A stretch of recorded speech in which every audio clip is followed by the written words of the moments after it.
You're going to love this episode. It's with Scott. He's going to be sharing with you his first couple years of selling on Amazon. He's made it past probably the hardest part, the part that trips most people up, which is the early stages of it. He started out in the wholesale space. He had a friend that introduced him into Amazon. He's fallen in love with it. He tries to find all of his free time to devote to his business. He's got a full-time job. And in this interview, he's just going to share with you how the first couple years have been challenging and how he's been able to make a transition into being able to identify tons and tons of profitable products to sell on Amazon. And it's taking him significantly less time than it used to be taking him. So I think you're going to love the interview. Make sure you leave a comment. Make sure you subscribe to the channel if you get value out of this, and let me know what you think. We have a special guest today on this episode. We're going to be talking to Scott, who has been selling now on Amazon for a couple years, and he's got some big goals, some big dreams, and he's going to be sharing with you kind of like what his experiences have been up to this point, and how he's been able to just continuously move forward towards his goals. So without further ado, I want to introduce you, Scott. Welcome to today's call. Why don't you just give the audience a quick rundown of like who you are, what makes you tick, and what kind of like has you working in the world of Amazon? Well, thanks so much, Jason, for inviting me. It's quite an honor. So I've been working in the Amazon space now for 2 years. I started in September 2020, kind of completely random. I had a friend that was in the space. He wound up leaving the space, and I knew that he had a lot of knowledge. So I reached out to him and was like, "Hey, what you've explained to me." And he used to come over. His wife is my wife's best friend, so we used to sit around the fire pit and he used to tell me all about the Amazon stuff he was doing, and I was like really intrigued, but I kind of never went past that. Then when he left the space, he was into crypto real heavy. So when the crypto stuff started going nuts, he kind of saw the shiny object and was like, "Hey, I'm gonna this isn't really what I want to be doing." So I went to him and said, "Hey, free money, right?" Crypto at that time was like, "Oh my gosh, I don't have to do anything, and it's just going up and up and up and up and up." That's way better. I mean, I got caught up in it, and I have some money that's sitting in there, so I know the feeling. But he was much heavier into it than I was. I mean, when I had first met him 6 years ago, he was telling me to buy Ethereum and Bitcoin, which I wish I would have done. Yeah, for sure. But, it's still way up from 6 years ago. Oh yeah. So we were talking, and I was just like, you know what, sounds like a good opportunity. I opened up the account. We started doing it, and then 3 months later, he was like, "I don't want to do it anymore. I'm just so focused on the crypto stuff." So he kind of left, and then it was kind of left to myself, to figure this out, which was a little daunting at the time because, but at that point, I had not really learned that much, and there's so much that you need to learn in this space. There's just so much stuff that even to today, every day I learn something new. I'm like, "Oh wow, I never even knew that." So there's always something new to learn, and at that point, I had not. I had not gained enough knowledge from them to do it myself. So I had been working with a VA helping me get leads, and I wound up taking him on full time. And he actually was a huge help, and he's still with me today. How far into your kind of career did you hire that VA? Was that right away? Was it months into the deal? I think that's something a lot of people kind of do. The VA is kind of like the path, right, to be able to get some leverage on yourself, on your time. So what I found, I probably hired him 3 months into it. So right when my buddy was leaving, he was coming in, and I had reached out I had found him on Fiverr. So I didn't go the traditional route of the online.ph or Upworks. I had found him on Fiverr because I just needed some help finding new leads, because I was struggling. That is probably, and to this day, the hardest thing to do is find good products, right? Because you're picking amongst millions of products, and if you're not seasoned and if you don't have the muscle memory of looking at 10,000 products and what's going to be good, it's really hard. And I had plenty of products in the beginning that looked awesome, and 4 weeks later they drop. And today I'd look at them and be like, "What was I thinking?" Because I didn't know what I didn't know, right? So when I reached out to my VA, he actually knew more than I did. So I'd send him a product and he'd be like, he'd give me a list of why these weren't good. And then I'd be like, oh, okay, I didn't even think of that. Like it's seasonal, or it's the seller count has drastically increased in the last 4 weeks. So this either went on a lead list or something like that. And then based on that, like I would then say, okay, I don't want to buy that. Whereas before he was a part of it, like I would make that mistake. And those mistakes in the beginning are painful. Can I ask you a question? Did you Sure. in the beginning did you buy a course, or how did you learn? Like what was your mechanism of being able to start making, some sales, I guess? So mainly, I did not buy a course. Mainly, it was through YouTube and through Instagram. So your friends And kind of talking about it, like I'm doing this thing. How was he doing it?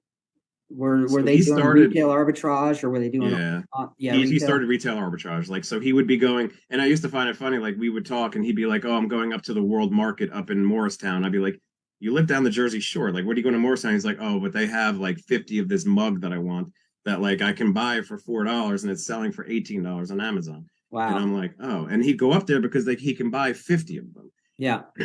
And like I think the only way to scale in that space, at least in my estimation, is like you start having relationships with like store managers where you Yeah. can call up and say, hey, like you got that shipment, how many of this mug do you have, and can you put them aside? Yes, I can. So like I think that's what he was doing. That's a good idea um right there, right? Like where they're actually like they're your lead list for you, and if you have them, where it's like, hey, send me your clearance stuff before yeah, anyone. I might be able to take all of it. Just keep sending me your yeah, clearance, or absolutely. keep sending me your end to site, end to run stuff. I mean, Yeah. I always find like even to today, like when I talk to a supplier or anything, like I always try to make sure it's not all about me. Hmm. Like it's because it's not like there has to be something on the other end for them. Now that store manager like might, yes, he's going to get a sale, and but he also like maybe you say to him like, hey, what kind of stuff can't you get rid of that I can maybe help you with? Like maybe he has some stuff that's like aging inventory that is just as detrimental to his business as it would be if it was sitting on your aged inventory, but Yeah. maybe it's selling on yours. Because what I find is like like sometimes people are like, oh well, like they like some people have this negative connotation of like what Amazon is and Hmm. like what Amazon provides. And it's like you do realize that like if I lived in Texas my whole life, there's a product I'm selling right now. It says candy that's only sold in Texas. All right. And if I lived in Texas my whole life and now I moved to California and I can't buy that like I can't buy that product anymore. Well, what's the easiest, best way to get that product? I go to Amazon. So like I'm providing something to people that they don't necessarily have the like everyday access to. Hmm. So like that for me it was always really important to make sure that I like provide some type of value to like my supplier. So when I talk to them, I'm always, I always ask them like, hey, like is there anything that you have left over that you're trying to get rid of? Is there anything that I can like work with you on? And so it's just not like always about me. Like what do you have for me? Like what kind of product can I just take from you? Like or what kind of product can I make money on? I try to like make it both ways. um but yeah, so he started in retail arbitrage. He was doing that for a while, and then he was doing that for years. He's probably doing that for 4 or 5 years, and then he moved into online arbitrage, which is obviously the natural You get to progression do the of. thing without having to drive across town. I mean, it's much more scalable because Yeah. there's only so much you can drive, and there's only so much you can fit in your car. Yeah. So it's really just like the natural Hard to hire a progression. team around that whole deal too, right? Yep. You're gonna pay someone to drive around town all day. Are they gonna Yep. do it? Like are Well, they yeah, I just mean, gonna and get I paid think to do there, nothing? I think there's people that have figured that out Yeah. and have successful businesses doing that, but it just Yeah. wasn't his way, and it wasn't going to be the way that I wanted to do it. Wasn't the way. Like, So when you started, did you start retail arbitrage? Was that no, your no, I just started online arbitrage. I haven't really done retail arbitrage, okay. and the difference is like I don't I've done it. I've gone to the stores and I've scanned. Yeah. It's not my favorite thing to do. I've only done it in instances where like I go to a supply like let's just say it's like Ulta Beauty. Ulta Beauty only allows you to buy 10. I found a product that was like really good. I have an Ulta that's like 6 minutes away from me. So then I was like, okay, I'll go to the store and I'll buy 10 more. So at least I have 20. but like then I'm like, this is not scalable. Like Yeah. I'm not driving to Ulta to buy 10. Like if I could drive to Ulta and buy 100, then that's a different story. But yeah, so I never really did retail arbitrage. Like I said, like it was basically online. But I also like from the beginning, this has only been like a side business for me. I have a full-time job. I do sales for a technology company.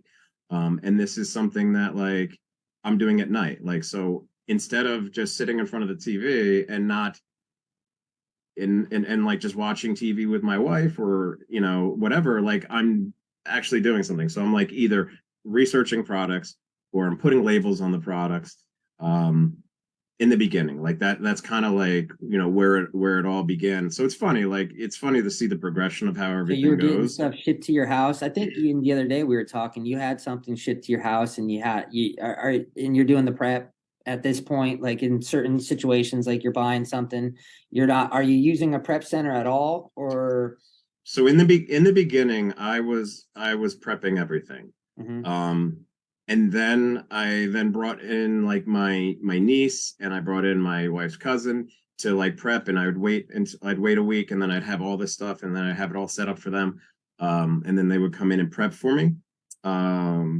So I did that in the beginning, but that's like again, that's not necessarily scalable. Yeah. You know, that's okay when you have 20 ASINs, but when you start getting over 80 or 100 or even, you know, multiple hundreds like of ASINs, that's really hard to do. So then I had to I started moving into a prep center. So I would be 50-50. I would have 50% prep to me. And the reason I did that is some things are so easy to prep, it almost makes no sense to send to a prep center.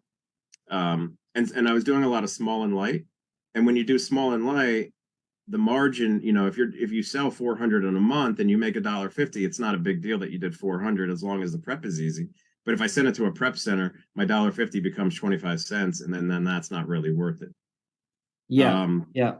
So yeah, so I was doing 50-50, basically 50% prepping at home, 50% at here. But I got to the point where like even if you look at my basement right now, it's overflowing in boxes. I was getting to the point where my house was just it was just too much. Like I had boxes everywhere. My wife is just like looking at me like, you know, this is not sustainable. So then my next kind of move was to She think wants about her getting a house back. warehouse. Damn it! Yeah, Come she on, did. Scott. I want my house back. He's like, this house is small enough as it is, and now you have boxes from REI and from every other place in the under the sun, like stacked up everywhere. So yeah, she wanted her house back, and that was my next step. So I actually had put out a message on Facebook to like anybody that I knew, like anybody have like I was looking to sublet between 500 and 800 square feet. And then I actually reached out to my buddy who's a realtor, and I was thinking maybe a storefront that was like for rent and they're having a hard time finding somebody. Maybe I could just do a part-time space until I felt more comfortable going. I just didn't want to have to sign some type of long-term lease, which makes that like probably the hardest part of that It's whole scary. process. I mean, it really is to have a lease. I mean, I can just speak from personal experience. It's scary. You know, like Mhm. it's like, shoot, I got 6 more years with this lease. Uh-huh. I'm in. Yeah. And that's kind of like where I was at. I started doing that. And funny as the world works, I was speaking to one of my good friends that I've been friends with forever, and I was talking to him, and I was just like and he was asking me how the Amazon thing was going. I was like, yeah, it's going really well. I'm like, I'm looking for like warehouse space. And he's like, oh, that's awesome. He's like, you know Ed, right, from poker? I was like, yeah. He's like, he's into the Amazon thing, and I was like, oh, really? And Amazon itself, like this world that we're in, is relatively like solitary existence, right? Like Yeah. it really is. Like if I wasn't talking to you right now, I'd be by my computer, I'd be going through my ASINs, I might be messaging my VA, but I don't really have a ton of interaction with other Amazon people. Which like if you want to talk about Amazon, I'll talk about it all day. You love it's it. what You love it. You love I talking love about it. yeah, I love talking about it. So, but I just don't have a lot of people. So to go to in a different direction real quickly, one of the things I did is I reached out to people that I saw on Instagram that I thought were really, really pretty smart in some of like the stuff they were putting out there. Yeah. And wound up hooking up with one guy that like is doing really well. And we're kind of like in the same space of how much we're selling. And just that interaction has really just kind of pushed me to a new level. Like a buddy system. Yeah, exactly. Like Do you we were recommend sharing. people reach out to other people in their communities, like regardless of whose community you're in? If you're in one community, there's other people that probably want to talk about Amazon with you. No, I mean that's it. And then like, and when I say it's solitary, it's like my wife doesn't know what's going on. Like she knows like what I'm doing, like in an overall sense, but like does she like understand like the nuance of it and everything? No. Does like my family like at Christmas, like my dad was like make sure you're doing your, like he does like to him it's completely foreign. Like him, he thinks that Amazon's like not gonna make it, and I'm like, I don't think they're going anywhere. Like I'm almost positive Amazon will be here in 10 years. So like it's just a different like mindset. Like so for me, like I had to reach out to actually find people. So when I heard like somebody that I know and I know relatively well is doing it, I reached out to Ed and I was just asking him like what he was doing, and he was like, "Oh, I'm doing wholesale." I'm like, "Okay, cool." And like he was like, "Oh," and he sent me a screenshot because I guess he had put it on Facebook that day of his sales for that day, and I was like, "Oh, that's really good." I'm like, better than I'm doing right now, and I'm like, "How many suppliers do you have?" And he was like, "I have one supplier." And I'm like, Okay, like to me that seems foreign because every day I'm trying to open up new wholesale accounts, which is like besides finding the right products, is that even more frustrating than finding products is finding new wholesalers that are interested in doing business with Amazon people. Because typically I think the life cycle is they try going on Amazon, they try doing it themselves.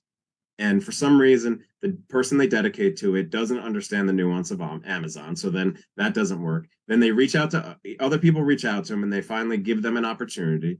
And then what those people do is they wind up ruining that relationship because what they do is they get a couple other people on the listing and everyone starts, it's a race to the bottom. Next thing you know, the product that they're asking you to sell for $20 is now selling for $12. And the brand itself is like, you're like degrading our product. Like it's selling for 12. How can we sell it in a retail store for 14 or 6, whatever that number is? And then they're like, no more Amazon people. Yeah. So when I went to ASD this year, which for me was a big thing, it's like I talked to a lot of people and they were like, yeah, we're not selling Amazon. Like we're not selling on Amazon. And my follow-up question would be like, is that because you've done it yourself and you've had good experience, or do you have other people selling it and they haven't represented you properly? And typically, a lot of times they're not the ones making that decision. They're just like kind of like somewhere in the food chain saying these things. But the actual like, I'm trying to think of where. So is that a pretty common conversation that you had at ASD? Is there like any type of how many suppliers did you walk up to and that said that, like out of like the total amount? I'm just curious. Was there like 30%, maybe 30%? 30% just immediately shut it down. Yeah, 30. I mean, some of them had like banners that were like, "We do not sell to Amazon resellers." Like, don't walk up because there's a lot of Amazon sellers at that conference. That's like one that you're definitely going to attract a large number of Amazon sellers at that. Absolutely. That's a very well known conference. Yeah, no, it's a big conference, and listen, like if you go to a conference like that thinking you're just gonna like find like 100 suppliers, like the ones that are easy to like open up accounts with, there's a reason they're easy because 100 other people open up accounts with those. And like I'm like seeing that today because the ones that like I met out there and that send me offers, like I just 2 weeks ago I bought something from somebody I met out in ASD, and I bought it, and this was probably like 2 months ago actually, and I bought their MOQ was 250. I bought it, and the next thing you know, the seller count went from 15 to it's at 45 right now. So the price of what I needed to sell it for just to break even was like, let's just say it's $11. That price is at like $9.50 now. So like I find that there's always someone willing to sell it for less than you. Oh, 100%. Whether they're buying it cheaper or they just panic.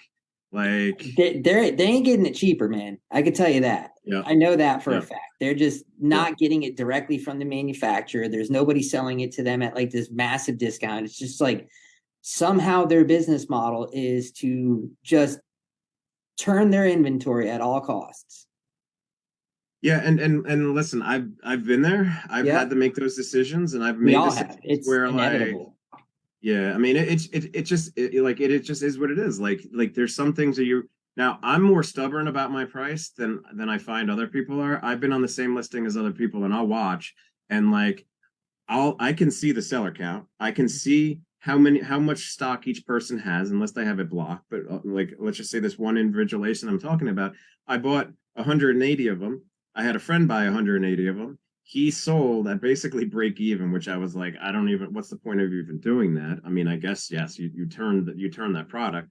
But I'm at the point where it's 4 weeks later now, and the person above me, that's 60 cents above me, has like 15 left, and then I'm the next person, and my price is $1.80 more than my buddy sold it for. So I'll sell my product and make like $425 or so on that product just because I was patient.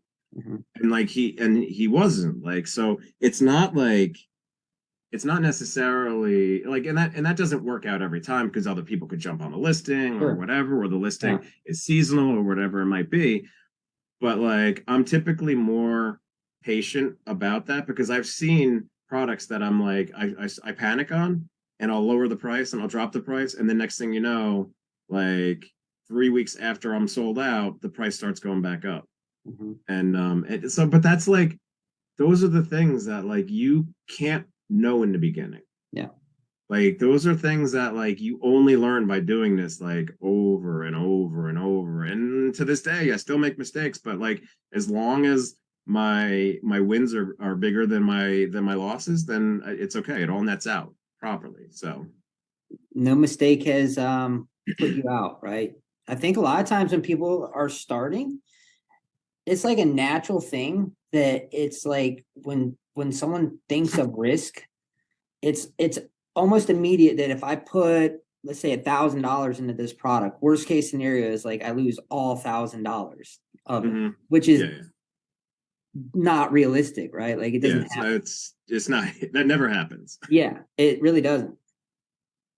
Yeah, I I think mean the you most might like, lose something on some of the products that you buy. That's inevitable. Like things change. Like competitive landscape changes. However, in the grand scheme of things, that's not common. If you do good product research, right? Like it's probably largely about getting good at the product research part of the business, right? Understanding some of the common pitfalls and learning from those mistakes when you do it enough. 100%. And I'll give you an example. I had a product I was selling. They were like gloves for like doctors and nurses and stuff. And I was selling them. And I originally bought 50. They sold immediately at a really good profit margin. I bought 100. They sold really fast. I bought 200. They sold really fast. I bought another 200. And then I bought 600. And then immediately the day after I bought 600, Amazon jumped on the listing. They had never been on the listing before. And like something like that is like there's no way to account for that, right? Yeah. So I had a couple options. Like, what am I going to do? I'm sitting on 600 of this like product that cost me, probably I forget what it was, like $8 each or whatever it was, and I was selling for 19. Now Amazon has it at 15, so I'm basically like losing money if I sell it. Um, and I sat on it for 4 months, and it didn't really sell. And I dropped it. I dropped my price to basically Amazon price. Still couldn't get the buy box, and I was like, you know what? If I'm not going to get the buy box at that price, I'm not selling it for a loss. I'll just hold it. And then in December, Amazon went out of stock, and I was selling like 5 to 6 a day. Damn. And I wound up selling like 200 in December, and then it keeps selling.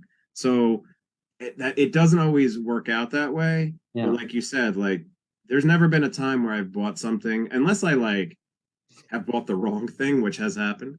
And then there's always a way to fix that, like whether it's eBay or sending it back to the manufacturer, whatever it is. But like if you buy the right product and you send it there, you're not losing all your money. You might lose, like if you buy 100 of something, is there a chance you lose $1 on each? Possible, very rare.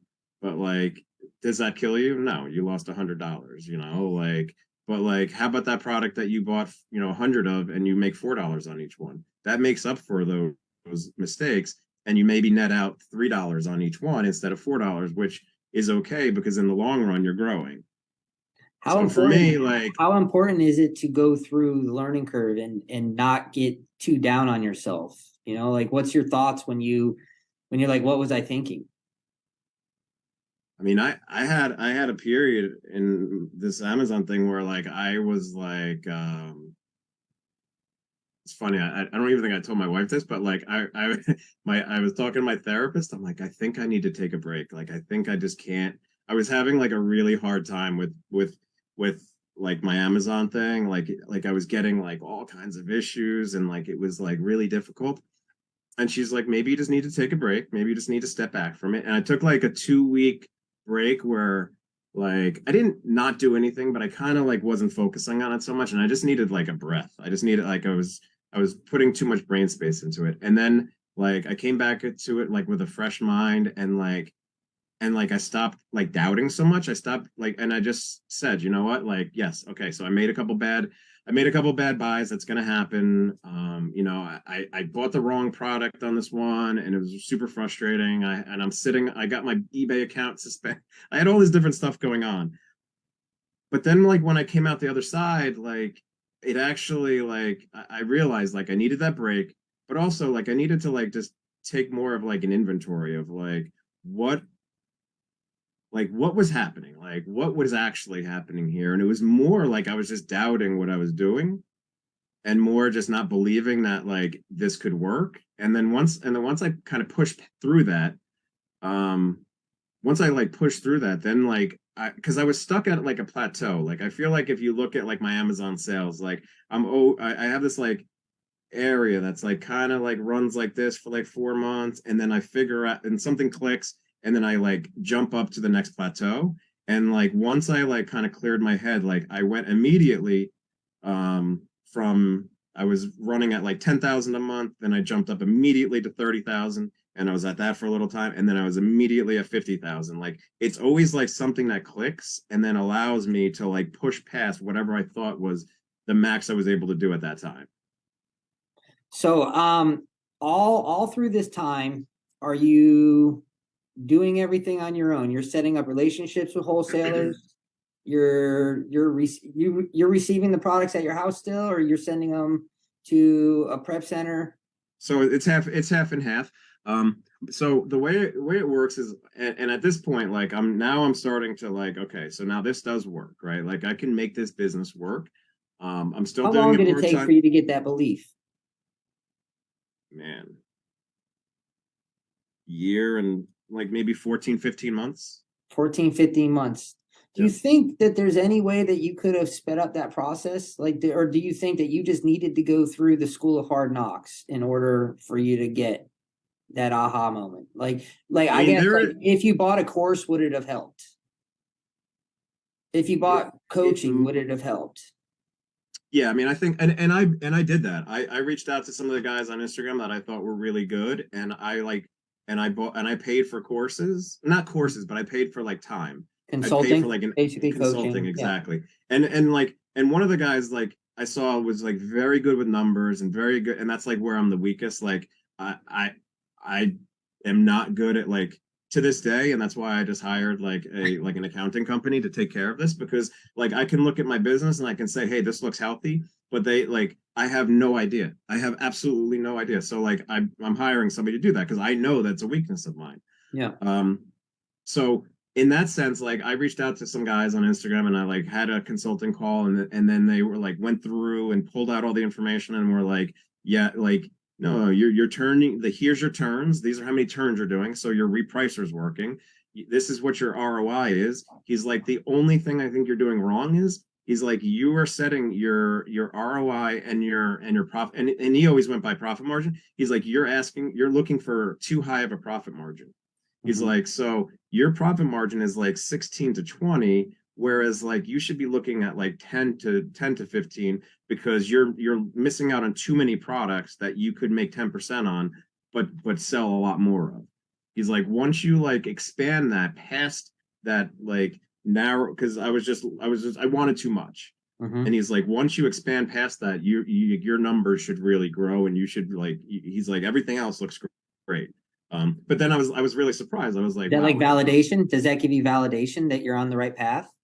it gave me validation, but it was also like I was like, my profit margin's too high. Like it Yeah, almost seemed yeah, like it was like that's a crazy thing to think. But then yeah. like that just means that the parameters of which I'm looking for a product were just too stringent.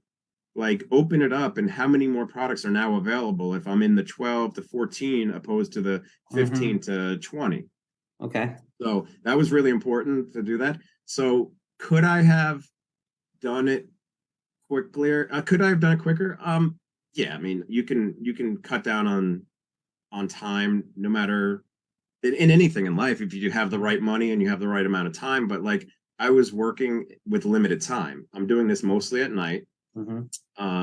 So like I'm trying to figure this out at night. So fast forward to like when I talk to Ed, and Ed tells me that he's using one distributor, and I'm like, okay, so tell me about this. Like, are you willing to share your experience with this distributor? And are you willing to like tell me who it is? And he sent me a video.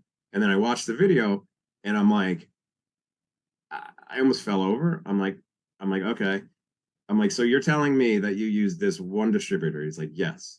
And then he like screen shared me and showed me what it looked like. And I was like, okay, like if this is what you're saying it is, it literally solves my prepping issue because I don't want to prep anymore. And I think I was talking to you the other day. I had a UPS delivery come in, and I'm like, oh, awesome. And they're sitting right there. Like I have these makeup palettes that like need bubble wrap, and there's 40 of them. And I'm like, I don't want to do it.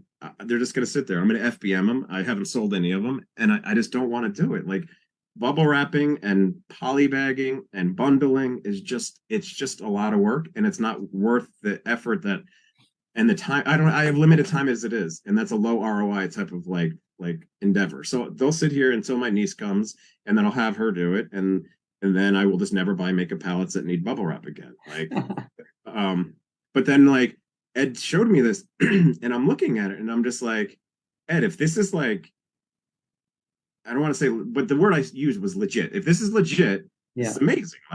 Like this cuts down. Like all I need to do, he's like, all you need to do is find the product. Like you need to find the product within ecom, and if that product is good, they take care of everything. And I love the fact that like I'm searching by ASIN, because if you're in the space and you're like using tactical arbitrage, or you're using like you're using scan unlimited, like the really good stuff is buried in there.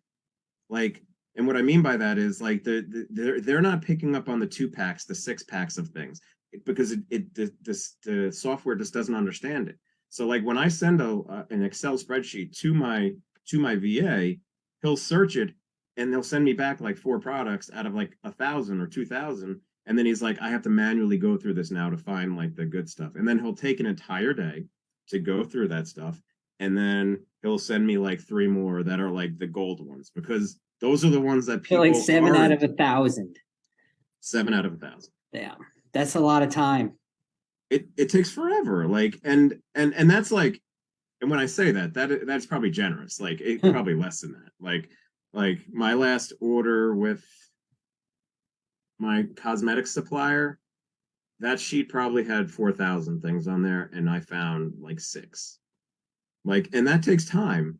Yeah. And like, and I'm selling them. I'm selling those 6 right now, and 4 of them are selling great, and 2 of them are doing nothing. So like overall, it's good. But the amount of time that took, it took my VA like a day to do that. Yeah. Like, and that could be used in a much better way. So like when Ed told me this, and he showed me this software, I was like, I'm like, okay, so it solves my prepping issue, because I'm spending a ton of money at the prep center, and I'm also spending a ton of time myself just prepping. It saves my like the frustration of using tactical arbitrage and scan unlimited, because like it's pulling out like what I like about like this your guys' software is like we are buying the most random things. like the most random. Like I'm used to buying, a Lancome product, or a Magic Bullet or like or like Bob's Red Mills or stuff like that. Now you guys do a lot of Bob's Red Mills because it's a super big product. Yeah. But like I'm used to buying products that I'm competing with 35 people. Now if it sells 700 times a month and you have 35 people, probably 15 are competitive, so you're probably splitting that amongst 15 people if you can get the buy box. Yeah. But what I find in ecom is that I'm competing with 4 people on average, and 2 of them might be competitive. So it may be a much lower BSR type of product, but the fact that I'm competing with way less people to me is way more valuable because what I'm doing is I go super wide, like, so I'm buying 10 of 10 of it, like 10 of everything, like and I don't know like how deep you want me to go into this, but I can go through the process of like Man, I'll this give you is an your time. This is your time. Like, yeah, I just want to listen, and yeah. If you got something that you think would be helpful to share, absolutely, let's share it. So I'll just give you like how I run it right now. Like, so my VA, now I still have them sourcing outside of ecom because Yeah. we're transitioning, because it takes time, like anything, it takes time to get things ramped up. Yeah. Right. So like the stuff that I purchased the beginning of December are not there yet, but they will be there in the next week or two. Yeah. And the things that I bought in November are now selling. And now I'm starting the last 2 weeks is the first time I'm replenishing things. And that's what I'm looking to do. I go super wide so I can find the things that I can replenish. And then my list becomes lower. So like right now, every day, like my VA goes into ecom and they search the ecom site and they put in things into mission control, which is basically like a central holding station of like where the products go before they're evaluated by whoever is the person that makes the final decision. So that again is me. I go in there. I went in there last night. There were 71 products that were in my mission control. I took probably 2 hours. I went through those 71 products. I found like 28 of them I liked. So 28 of them I bought last night. 28 new SKUs going in your store. 28 new SKUs. Now, in 2 hours, if you think about it, like you spent 2 hours, you invested into someone to kind of like raise the flag and say, hey, you know why we built mission controls? Because it was always hard. It was always hard to like, what you could use a spreadsheet, I guess, but spreadsheets get a little bit clunky over time. So, it's like just submit it to mission control and I can review it. Yep. And I can review it at my leisure. I don't need to, it doesn't get lost in somewhere. It's like that you're not just paying for that time. And then it's like, I don't know where the products are. No, I love the system. It's super easy because I can just go in there and I can just see like, and then in like basically list, it says my VA's name or it says my name, whoever found it. And then and then it actually tracks whose products are doing better. So then he goes in there, he puts them in there. I go in there, I see what I like. And not everything that he picks, and that's the reason like I always make the final decision, because like at the end of the day, like I need to be comfortable with what I'm buying. So I went in there, I bought 28 different SKUs last night, and if I think about how much time it would take me to buy 28 regular SKUs on Amazon, it'd take me like 3 days. Damn. Like to go through each one because there's so many different places you need to go. Whereas like here, everything is super easy. I click on the ASIN, it brings me to the Amazon page. The Amazon page opens up. I see the sellers. I use Seller Amp, so it shows me the sellers. It shows me how much stock they have. It shows me, I go to the keeper chart. It shows me how many, like what the velocity is. Like, is it selling 400 times a month or is it selling 40 times a month? I can look at the variations and then I can make a determination. Okay, because like no matter, like what I've found is no matter how much you like a product and how much it sells, sometimes you just don't get the buy box. Like that is just a reality. Like sometimes you need to drop it to break even or at a loss to get rid of products because for whatever reason, and it might not be super clear in the keeper chart. Like, so that's why like I'm like kind of avoiding buying stuff in large in the beginning, because I want to buy 10 and I want to make sure I can get the buy box. You're still getting your feet wet. You're still learning. You're Yep. still in that process of, yeah, I mean, I get it. I think some of the biggest mistakes I've made have been just overbuying stuff, honestly. So there's nothing wrong with sometimes, yes, sure, like theoretically, when you run out of stock, you lose revenue from running out of stock. But Mhm. at the same time, if you're not super heavy on any one thing, it gives you also some maneuverability as well, to where you don't have to drop the price if Yep. you don't have 30% of your budget in one product. Yeah, no, I'm going super wide, and then what I'm doing is like, so let's just say out of the first bunch of products that I have with Ecom, like I've replenished like 4 of them so far. So, but like to find a replenishable product on Amazon is not that easy. It's like the word, right? Everyone's looking for replenishables, but like to find one that you can constantly sell over and over and over again is not easy, because people, if it was easy, then everyone finds it, right? Yeah. That's why these ones so far have been pretty good. Like one of my best sellers is like pumpkin soup. What is that? Like how Pumpkins. many? It's just like, so the things are just very random. Like so, I Do you just think believe that like, there's actually a method to the madness of how we put products in there?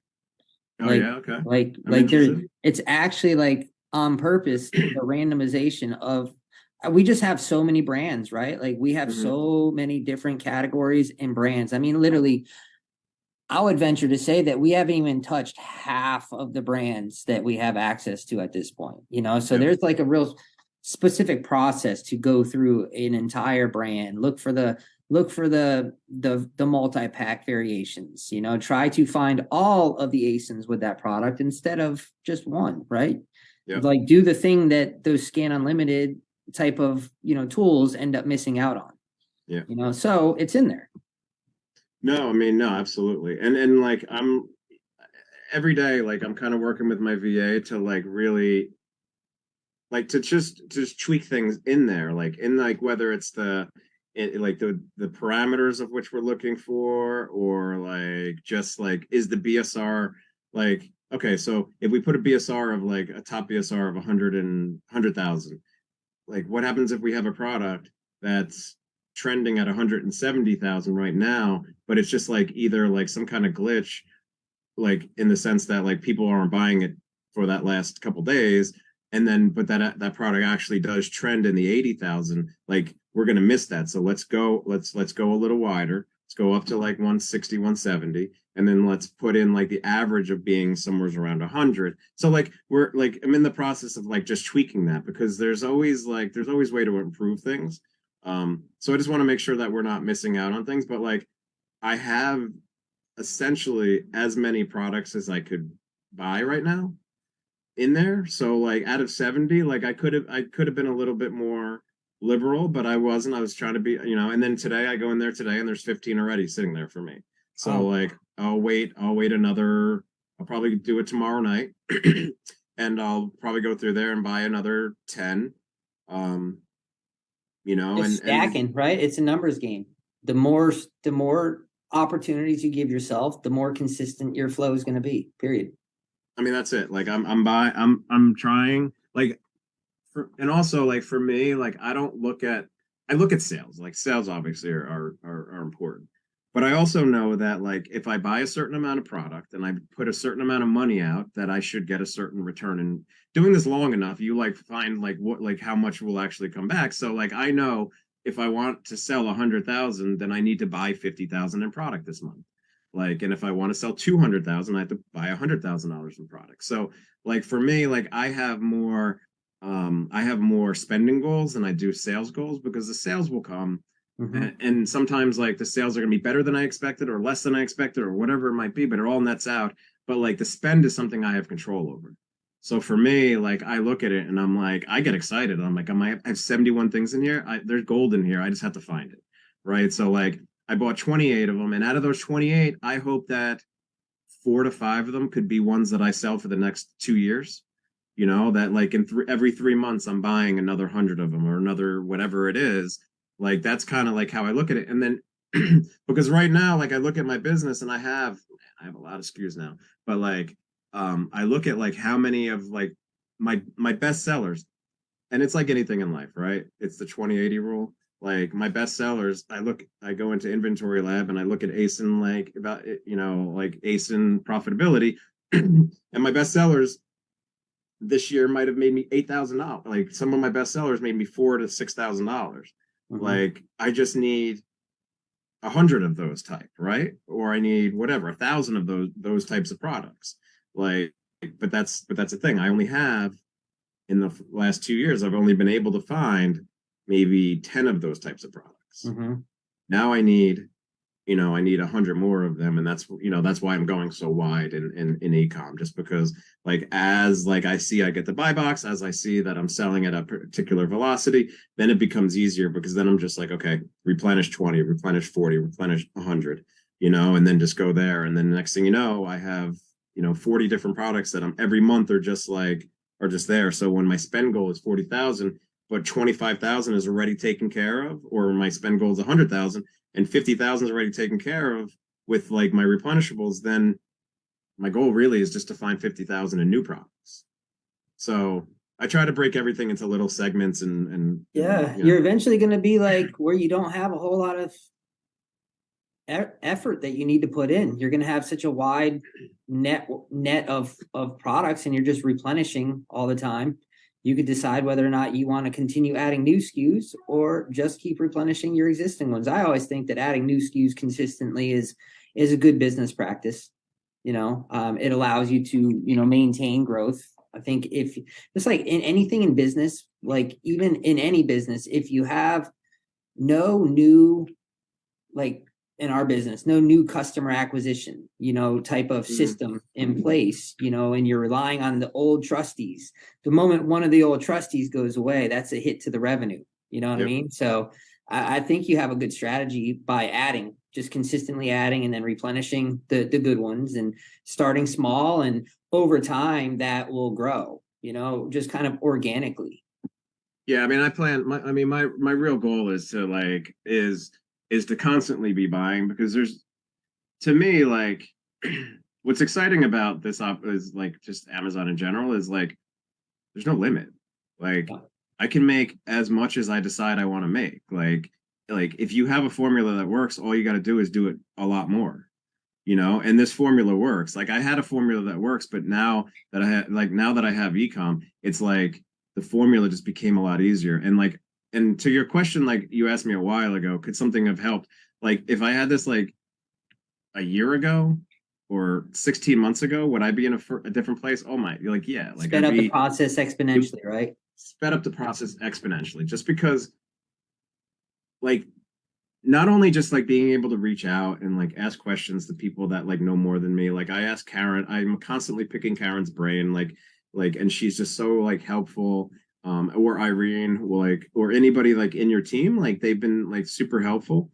But just understanding that the way of evaluating products, and understanding the multi-packs, and understanding all that stuff, that stuff comes with time, but this breaks it down, because it's already right there. I'm not having to go through a spreadsheet of 4,000 things. I'm going through 71 products that someone that has a lot of experience says is good. So I'm just checking to make sure they're not missing anything, right? So if I had this 16 months ago, we'd be having a completely different conversation.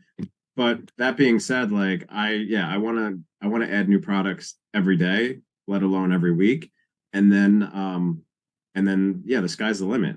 Why can't somebody make $1 million or whatever it is? That's all possible as long as you have the right systems in place, and there's people that are doing it. I think there's something about you that I want to highlight. You're successful in your daily life, right? You've been a high income earner, you've been a producer. So when you go into something, you've got the mentality that you're going to be willing to go and do the work needed in order to learn, right? Am I making a fair assessment? I mean, yes. I mean, in the sense that do I think I should be further along and sure, we can always beat ourselves up over how far we've come, but yeah. I think one thing that's really has not that necessarily is not something that I have any control of is I'm super optimistic, and I always just assume things are going to work, right? And when things don't work, like, and I also have enough experience to know that sometimes things don't work. But I go into it always thinking that things are going to work, which gives me like, I feel like somewhat of an advantage to people, that sometimes people think like, you know, too many good things have happened this week, something bad's going to happen. Like I've been in that mindset before, and I know that like and for the most part, those are just small snippets of like my life. But like for the most part, like I went into this ecom thing, or even just into Amazon, being like, okay, yeah, we'll make this work. I'm going to figure this out. Now, it took me 2 years to like, and I don't even want to say I've figured it out, but I'm much further along than if like you had this conversation with me 2 years ago. I would not know half the things that I know now. But yeah, like I You're still always learning what the feel, buy box is at that point. Like, what's the idea of the buy box? How does that work? I don't. Well, I wow. mean,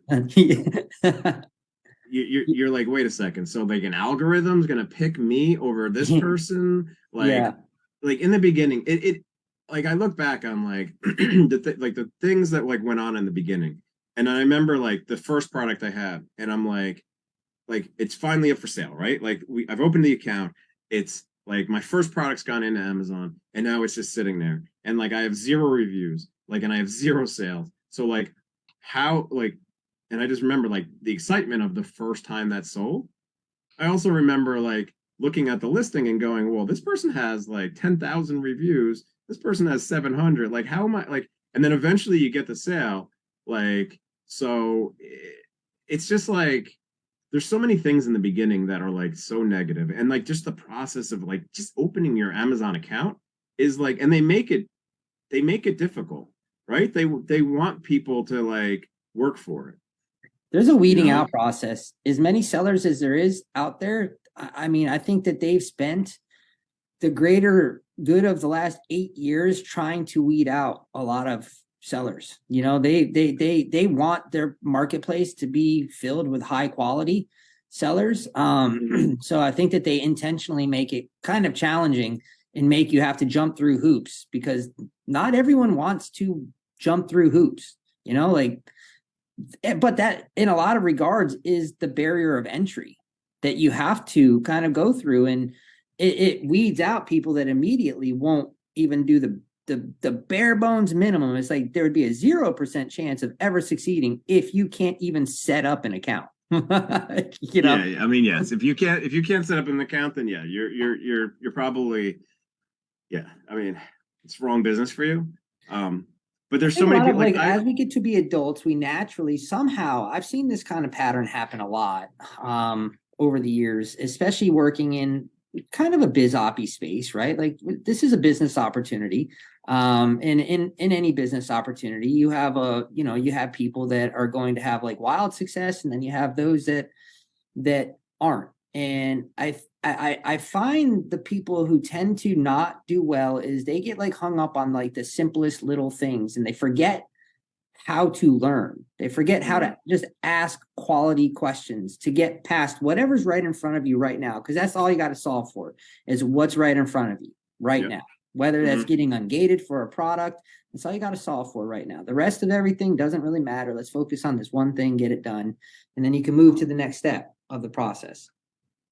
Yeah, I mean, there's so many things in the beginning that make this really difficult. And just as an example, like I had a friend that wanted to start an Amazon business, and I helped him and I brought him along, and like he had a couple bad buys in the beginning, and he was just like, this is just not for me. Like I can't like he just gave up like immediately. And as many people as opening accounts every day are probably, there's probably, I don't know if it's equal, but people that are just not doing it. So out of like, I only know probably 6 or 7 people that have like Amazon stores that are not like in the like either Instagram or YouTube space.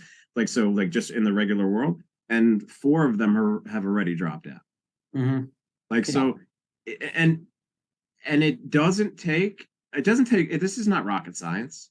Like, this is not like we're not doing anything here that's so high level, and it takes such a, now, does it take a certain amount of like just like energy and like ability to like, I've been doing this for 2 years. I don't take any money out of my business. Like I'm luckily in a place where like I have a full-time job and it allows me to do that. Now, that has given me the ability really, because I could have done the same thing if I had to take money out of it. I just could not have scaled it as quickly as I have. But in 2 years, like I've gotten to a certain place because I haven't taken that money out of there. So for somebody that's looking to get into this that has like a full-time job, like I would say like slow down, keep your job, do what I'm doing, do it at night and build something on the side. Like, and then when it comes time, like then you can then transition into like maybe having it your full-time job. This would have been a lot different of a like a journey in the last 2 years if I had to pay my mortgage off of this money.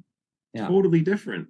Like this stress that would go into when I find out, and it happens like it happened today.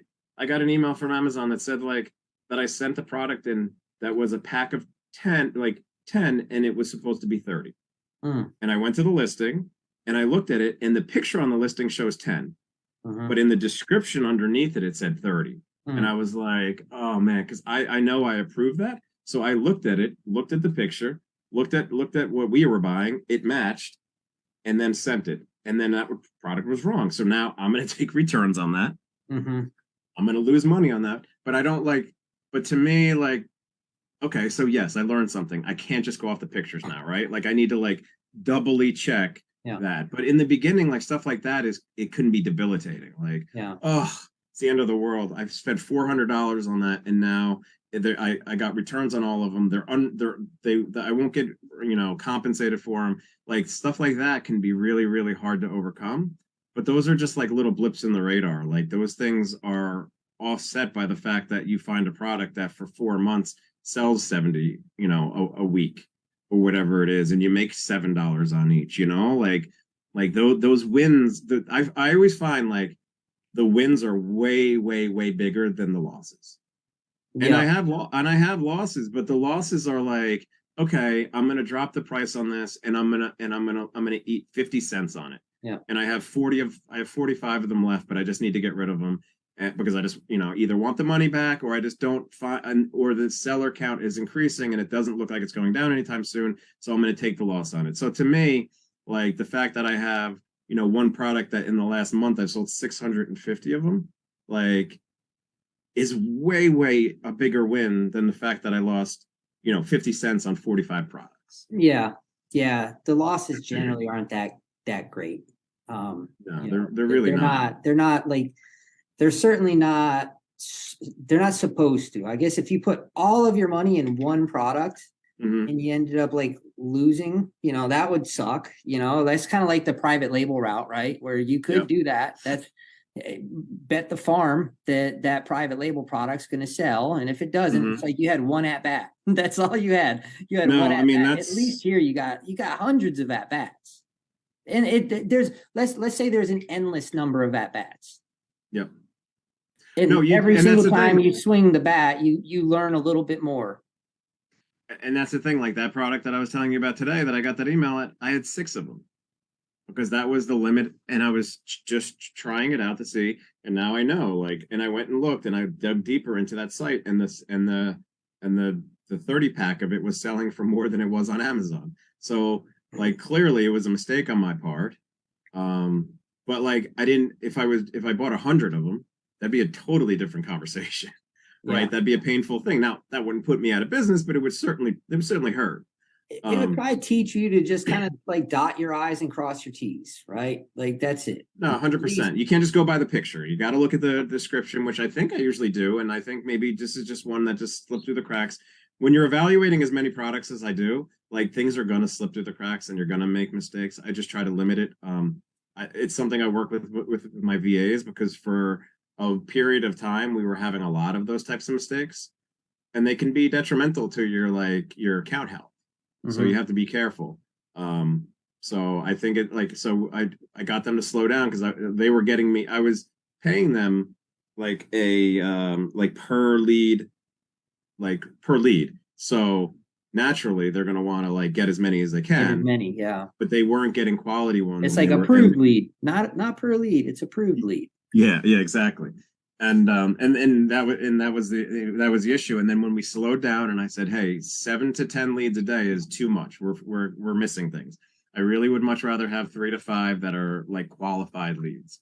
And that's the other thing, like at least my experience is when I'm buying something on ecom, what I'm buying is actually what's getting sent to Amazon. Like I haven't had the experience. Now, could it happen? We make mistakes sometimes. We absolutely do, but we try to dot our I's and cross our T's, like there's times where, it's a 5-pack and we price it as a 1-pack or whatever, there's like little random situations like that to where we screw up, but it's easy. It's kind of easy to do on some listings on Amazon that are really kind of tricky. It's like, this is a pack of 2 and a set of 2 at the same time. Is that 4? I'm not entirely sure. Right. You see those all the time. It's so funny like that you say that, because I had this product over the summer that I was selling, and the description and everything that I could read, and I went through like the reviews of like what people were saying, and the reviews were like, yes, you're right, like this is just a 1-pack. And then like I was selling like an obscene amount, and the BSR on it was like 600. So in like lawn and garden, so like it sells like 12,000 a month. So like as fast as I could buy it is as fast as it would sell. And then I would get a bunch of returns that said like, this is supposed to be a 2-pack. And I'd read the thing and I'd be like, and it was so ambiguous and so difficult to tell like what the real answer was, is that eventually like I was just, but it was selling at such a margin that I was like, okay, I'll just 2-pack them and then sell them like that, and I'm still making money. So like those things happen, like where like it's just like the listing is like not really well written. Yeah. And then it just makes it very ambiguous, not only for the customer, but for the people selling it. Yeah, like does the customer quite know whether it's a 2-pack? They're obviously like they want to get 2, and they probably feel like for what I paid, I should be getting 2. Because I'm sure the margin was like really good too, because it was like that confusing type of listing that's going on where it's like that might be keeping other sellers away from it. But I probably sold 600 of them, and I think maybe I got like 40 return that said that they were supposed to be a 2-pack. So they probably cut off your ability to keep selling it eventually from the high return rate. I just stopped selling. You just stopped selling it. Yeah. It just wasn't. It just wasn't worth it. It wasn't worth taking the chance on like, because, and also like I'm not like in the business of like trying to get over on anybody. Like if the listing is supposed to be 2, I want to send 2. Yeah, right? You don't want to be like having someone feel like they had a bad experience, interacting. Yeah, absolutely. Even if you're not dealing with the customer support, it's still kind of like big brother's looking down at you and saying, man, why we have to deal with all these returns? What's going on, Scott? Why are you trying to pull the rug over people's eyes? Like, this isn't cool. Exactly. So like once I kind of realized that like, hey, this is like a little bit too ambiguous. The profit margin is a little bit probably more than it should be. Like, and that's a hard decision to make when you're selling. Like when you send in 100 and you sell 100 as soon as they become available, but like that's just part of running a business. Like, is it worth the risk? It wasn't. And again, like I'm not trying to like get over on anybody. I want to sell a product at a fair price and make sure that like people are happy. Like that's, and I think that the way that I run my business, hopefully, knock on wood, like puts me in a position where like Amazon finds that I'm one of those like good sellers they want to keep around. So yeah, I think that you'll make it through, man. You definitely you'll make it through. So like seats method versus not seats method. You've done both. You've gone and set up your own relationships with wholesalers. You've talked to Ed. Now you get to piggyback on our 40 plus wholesalers and the database of, it's a never expanding database of products. I think we're up to maybe 106,000 products in the database right now. And I bet when you joined, it was like 90, so it was 89,000 at that point. 89,000. So you could see the effort that we've been putting into adding to it. Took us 2 years to get to 89,000, and then it's taken us 2 months to get to 106, from that point. And no, I mean, the funny thing is we're barely scratching the surface. There's so many more products out there. There's so many more brands out there. There's so many more suppliers out there. And, our goal is you don't have to go set up the relationships. We'll handle it all, and you don't have to touch the product. And, you could focus on kind of like making sales instead of prepping products. Well, here I am selling it. I don't need to be saying anything. Seats method versus not seats method. So I'll give you a funny quick story. So I was looking for my buddy that I like not partnered with, but like we kind of like work together. He sent me a new supplier in Texas. They're a candy supplier. I send the guy, I put together my they have to fill out a whole like wholesale thing to be like a wholesale supplier of theirs, seller of theirs, and I got a response immediately. Now I spoke to their rep, and the rep was very nice, like very nice, like, and he didn't like, he's like, I've been tasked with like going through this Amazon thing, and it's like, I don't understand it. I was like, okay. So like, I'm thinking like, okay, what can I do to like separate myself from this guy? I'm like, hey, why don't we take an hour and I'll walk you through the process of like how I look at products, so you could understand like your customers and how and why they're buying from you. So I took an hour and I went through everything. He was super helpful. He was super thankful. He's like, oh my God. He's like, I'm going to take good care of you, blah, blah, blah. I then go to apply to get a wholesale account. I immediately get denied. They say, we're not taking on any more wholesale accounts. I said, okay. So I sent it to my rep. My rep then goes back to them, and he went to like the VP of whatever it is. And the VP was like, they're like, we set up these accounts with Amazon guys all the time, and it never turns into anything. Why do you think this guy's gonna be different? He made a whole case for it. And then he sends me the list, and the list is not really that great. And then he's in Texas, so I have to now ship like pallets worth of stuff to New Jersey, or I wouldn't ship it to myself. I'd ship it to my prep center in Delaware. Like I now have to ship all that stuff to Delaware, which costs a lot because we're talking about like groceries. So we're talking about heavy stuff, right? So the margin is not that big to begin with. I've went through the pain of setting up an account. He then sends me the stuff, and then he tells me what the shipping is going to cost to go to Delaware. And it's like, I've gone through all these steps, and all these steps have taken me hours, right? Like hours, if not days, to do all these. I then like go through the sheet, and the stuff, the margin is very, very slim. And by the time I factor in the shipping and then what it's going to cost me to prep, there's nothing left. And it's like, okay, well, I've spent 2 days on this project right now. I'm having a new wholesaler, and like, they're like, I told you, I set up accounts with Amazon sellers, and it never goes anywhere. This is why we don't do it, right? This exactly is why we don't do it. So like, I have this like good relationship with this guy, but it does me no good because now like, so then my other option is to set up a prep center in Texas. But like, to set up a prep center in Texas, that's like a whole other thing, right? Like, so like, those are the kind of options you have, because yes, I could go to like strictly stuff in the Northeast, and because I live in New Jersey, but like, you miss a lot of stuff that way, right? Like, there's not everything is sold out of Brooklyn, not everything is sold out of Newark, New Jersey. Like, there's things that are other places that you want to be able to do, and you might not be able to, just because like, geographically. Like, I'm like very hands-on. Like, my prep center, I drove down to my prep center in Delaware. I wanted to see the operation. I'm like, if I'm going to be sending you thousands of dollars every month, I want to like know what it looks like. So I went there. It was very, very legit. I sat down with the owner of the company, and he like explained to me his vision and all this stuff, and like that made me feel better. Like, so like, I want to be able to like do that. And when you're setting up with like these wholesale accounts, it's just not easy. First of all, like, so many of them have these bad experiences with Amazon people. And they're just kind of like done with it. Like, and if they're big enough, they've hired their own person that does this.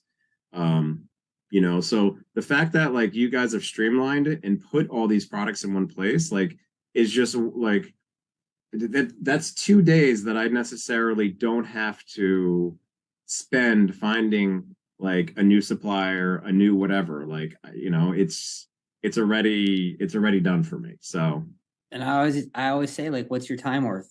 Like we asked, what's your time worth to you? And if you were to amortize that time, you could be working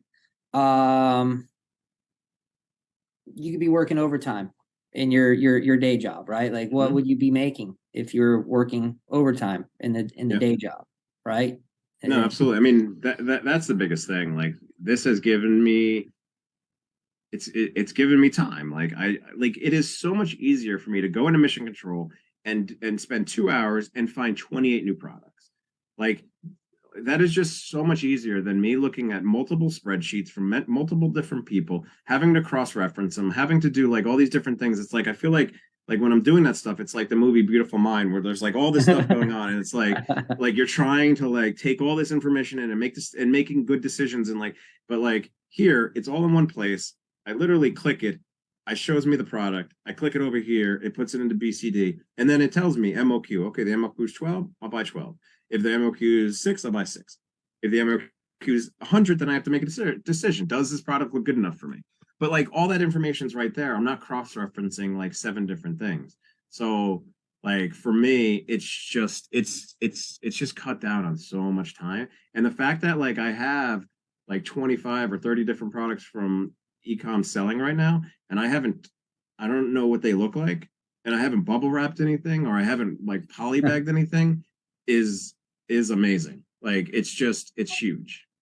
Yeah, well, mission accomplished then. That's obviously what we wanted to set out to try to accomplish from the very, very beginning of this, is to get it to that point. And it's taken, like you and I talk kind of like privately, it's not been an easy process for us, and I don't mind sharing that, because solving the problem for everyone is a really, it's so many moving parts, like you said, coordinating all of that stuff to where it's like, dang, I don't have to do that much. This is kind of cool. You're essentially like, when you work with us, you're working with a business development operation that's setting up relationships and maintaining those relationships. Cause in the beginning of any new relationship, they probably lump everyone in together and they're like, oh, but who knows? Maybe we're working with that candy distributor that you couldn't find anything from, but because our teams just, that's what they do, going through it, finding the diamonds in the rough, getting them into the system, and then letting Seats do what it does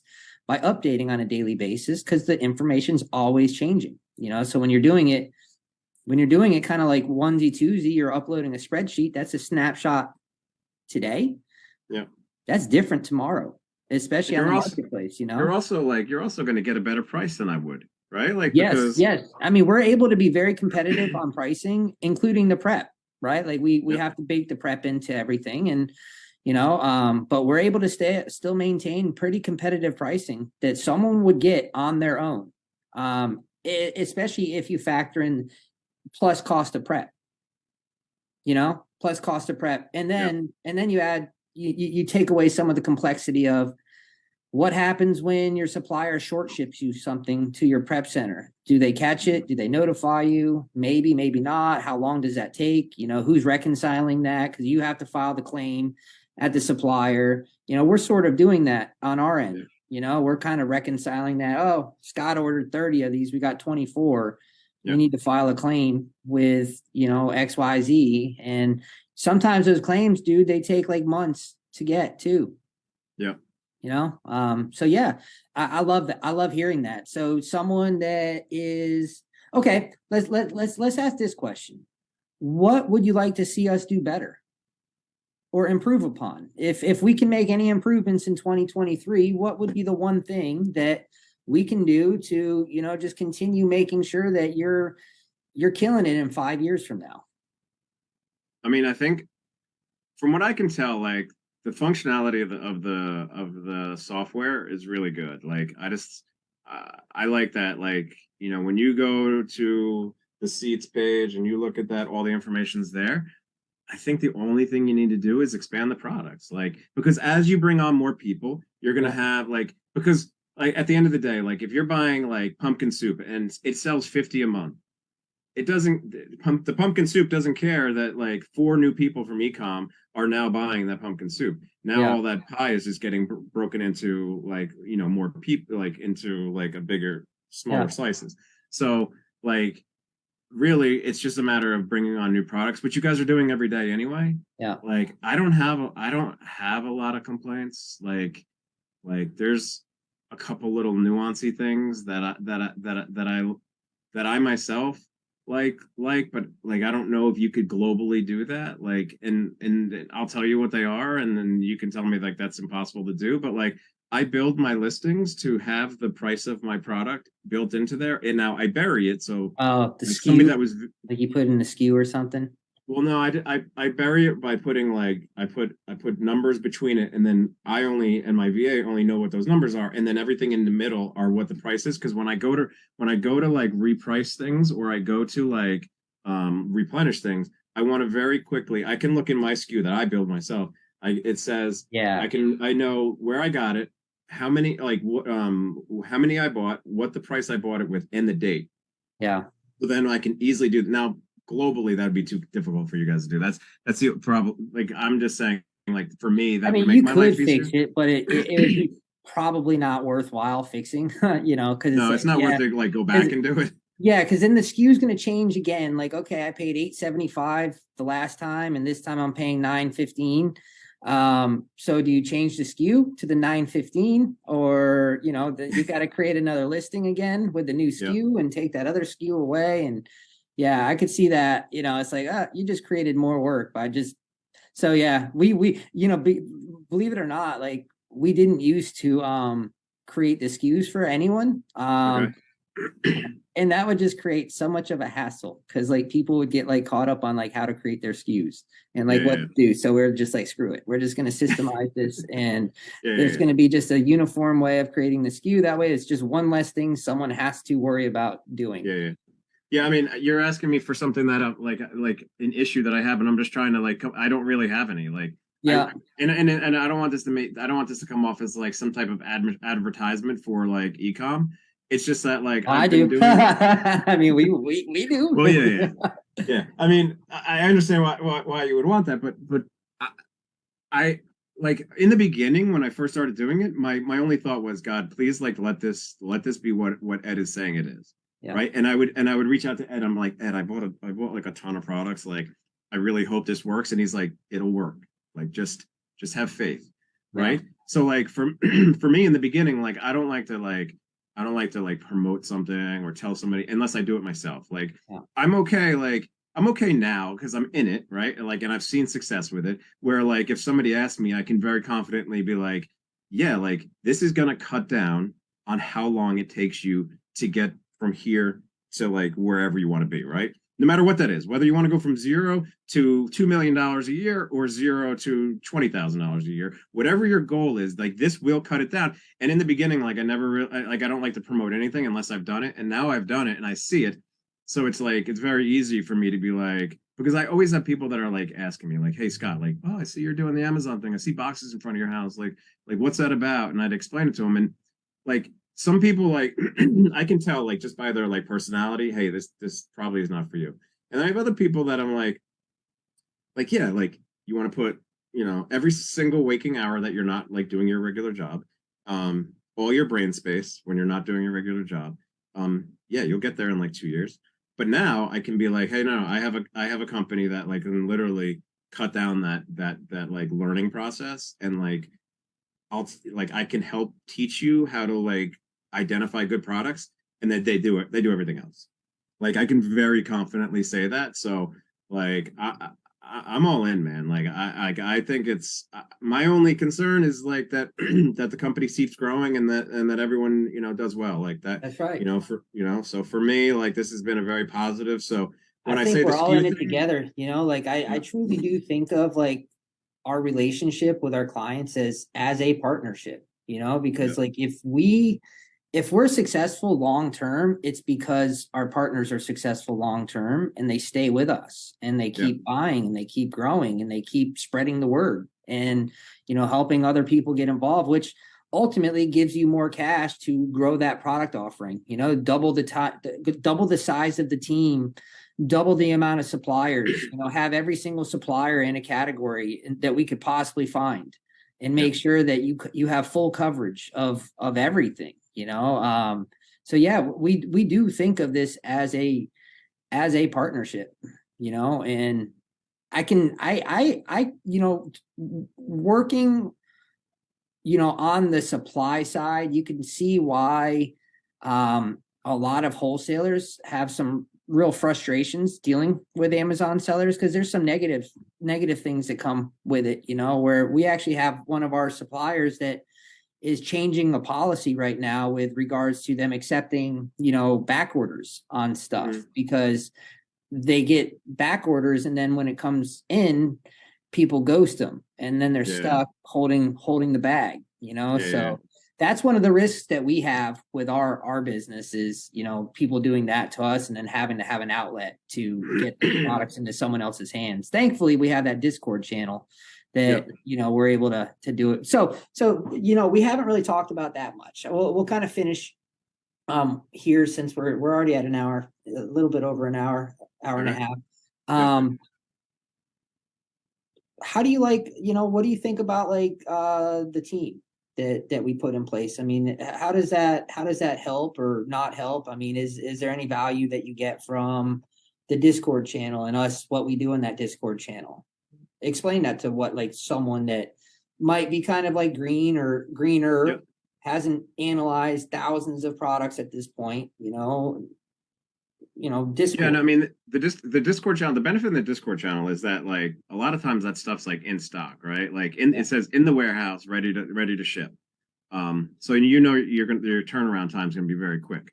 The other thing is like the product evaluation that the person does, whether it's Karen or you know, some of the other people that do it, like, is always pretty thorough, which I like, which is good in the sense that, like, you know, they're giving you a head start. But still, at the end of the day, like, I need to do my own. I have to evaluate stuff myself, because the way that I look at something and the way that somebody like Ed or somebody else in this space looks at things, they might look at it differently. Like, one product could be wildly profitable for one person, but maybe not so for another person.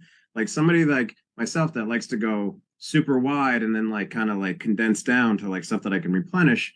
Like if the MOQ is like 70, it might give me pause, you know. Like, now if the MOQ is 70 and everything is like looks amazing, which I've had in the Discord where I'm like, yeah, I need to buy this. Like that's happened. Like I'll take that chance. Like everything in business. So sometimes you just need to like have faith that things are going to work, and I've done that. And typically they work out, but a lot of times, like, you need to like identify, well, in that space, you need to identify pretty quickly. The good stuff goes relatively quickly. So I'll identify something. If my VA is around, I usually run it past him. I know that some people would think that's crazy, that I still rely on them, but like, I always like to make sure that I'm not missing anything. Like, you know, I'm not perfect. I might look at something and then he might catch something that I didn't look at. Most of the time, like, if I really like it, and he's around, then he's usually like, yeah, I like it, let's do it. And then if I don't catch him, I just make the determination myself. But the Discord has been really good. I mean, I love when that little circle on the bottom of my screen shows a 1, and then I can jump in there and I see there's a new offer, and I'm like, ooh, okay. And then I'll immediately cut the ace and I throw it into Amazon. I look at it, I say, okay, ooh, it looks really good, okay. And then I like check all the Keepa, and then the Keepa looks good. I'm like, all right, yep. And then I go into seats, do my thing, BCD, purchase, and then I send them, you know, Scott for, you know, SO, whatever it is, for 40 or whatever it is. So for me, they've definitely made it. You've made it very easy, and the people in there that you have, the fact that like you have people that are selling on Amazon themselves, like, there's a huge difference if you take somebody and you're like, hey, you know what? Go evaluate products and then go find the good ones and throw them up on Discord, for somebody that doesn't do that every day, right? Like, there's a huge difference than if somebody that actually is selling in the space. And then sometimes I'll be out of the office all day, and I'll like go in and I'll be like, hey, Karen, like, what's, like, do you see anything today that you really like? And she'll be like, yeah, check this one out. Like, and other people have passed it by and I'm like, ooh, I really like that. You like, know, that's relationships, man. I'm telling you, that right there, man, that has made for us personally, if I've made any mistakes over my entire business career, is we did not focus enough on that relationship, right? Yeah. For you to be able to dial us up and say, hey, you got something? Yeah, let me check it out, get back to you. Boom, check this out. You know, that goes, I don't know. I think that's just so important, and we really are putting our best foot forward as far as making sure that that resource is available. And yeah, Karen's been selling, and I think the way that grows naturally comes from our kind of our community of people that are selling, that would want to do that job. Yeah, I mean, and also like, I think it's something that you've mentioned maybe the last time we chatted is that like you want to make it more of a community, right? Yeah. Like and have like more interaction with the sellers. And I think that like that's huge. Like if I could have access to like, be on a chat with like some of the guys that like are further along than me, like how much faster does that get me to their level? And how much faster does it get somebody that's, I don't want to say higher or lower, but like I'm just saying like further along, like I think you can group everything into like how much do people do in sales in Amazon in a month, right? Like so if somebody's selling 10,000 a month versus somebody that's selling 120,000, their problems are vastly different, and the good things that are happening are vastly different, right? So if you could get like, and you've mentioned this, like if you could get like your high sellers together and like some of your middle ones, and maybe have some, and you think you've mentioned like mentoring or stuff like that. So yeah, I we think definitely want to roll some consulting or coaching out. coaching. Yeah. That way we can fix those problems as they're happening. That's the idea. It's like, okay, this is what you're encountering. This is the solution to it. And you can move on past it. You don't have to get stuck on it for like weeks or, indefinitely in some cases. So yeah, that's a big thing. That's why we're doing this, like to just share, your story. And I think it's just so helpful when someone can hear the experiences that you've been going through, because I guarantee that there's someone out there that has gone through every single thing that you've gone through and just haven't found us, and to be honest with you, I mean, there's like a fine line between number of clients and, being able to maintain like a high quality service to where, what we don't want is for there to ever be the idea that there's saturation happening within the community.